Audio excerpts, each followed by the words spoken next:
सहमल कोई काटता होट गे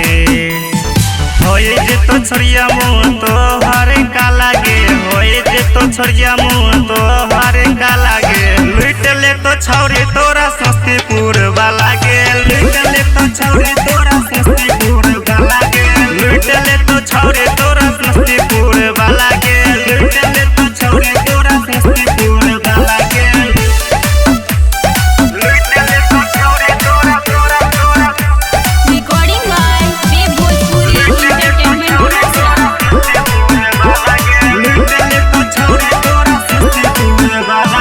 चम चम सा छौरी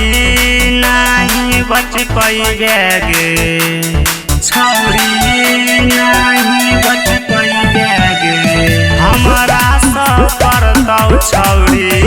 तू बर पछतैबे गे